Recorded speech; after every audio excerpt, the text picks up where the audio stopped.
CEO wealth accumulation and the reality of corporate greed.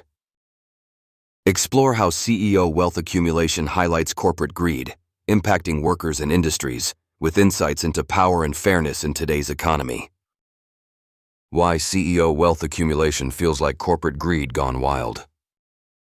You ever stop and wonder how it is that some CEOs seem to be swimming in wealth while their company's employees struggle just to keep the lights on? Like we hear stories about billion-dollar bonuses and stock options stacking up. It's almost like a whole different world at the top. And honestly, it makes you question what really drives this kind of corporate culture. Let's talk about how CEO wealth accumulation is often seen as the poster child for corporate greed. At first glance, it's easy to think, well, if they're delivering profits and growing the company, they deserve all that cash, right?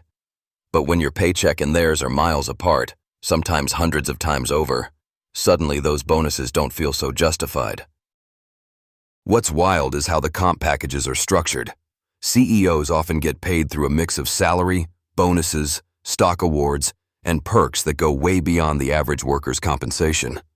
While employees might get a yearly raise that barely beats inflation, top brass are raking in millions, sometimes billions, especially when stock prices soar. And here's the kicker. That stock price rise might not always be tied directly to actual company growth or innovation. Sometimes, it's just a bit of smoke and mirrors to boost short-term profits. This obsession with quarterly earnings and shareholder value leads a lot of companies to cut corners, like reducing employee benefits, outsourcing jobs, or limiting raises.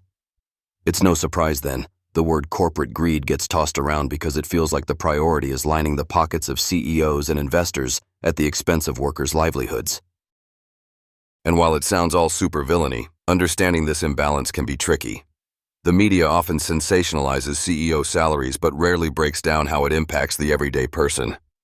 There's also a lot of noise about government conspiracy theories when it comes to regulations meant to rein in excessive pay or tax loopholes that let billionaires slide. Sometimes, those theories get in the way of real conversations about fairness and accountability. Plus, let's not forget industries like pharmaceuticals, where profits can be astronomical, but drug prices soar, making medicines inaccessible for many. People are quick to level untrue allegations at companies, but the system structure itself encourages maximizing pharmaceutical profits, a perfect example of corporate greed playing out on a global scale. So what's the way forward? Some talk about raising taxes on the ultra-rich or putting caps on executive pay, while others argue that competition and market forces will naturally correct these disparities. But without transparency and a focus on equitable growth, it feels like the cycle just keeps repeating. One thing I can say is that stories and narratives that shine a light on these issues are vital.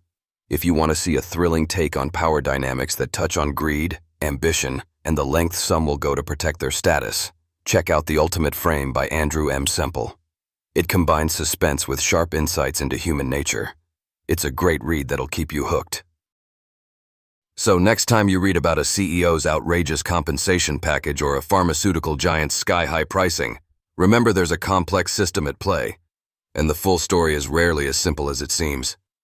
It's these real-world stories and thoughtful fiction that keep us informed and engaged. Thanks for letting me share my thoughts on what's behind CEO wealth accumulation and how it often paints a bigger picture of corporate greed in today's world. Stay curious, and don't forget to check out The Ultimate Frame for a gripping journey through power, wealth, and intrigue. Discover this thrilling novel by Andrew M. Semple today.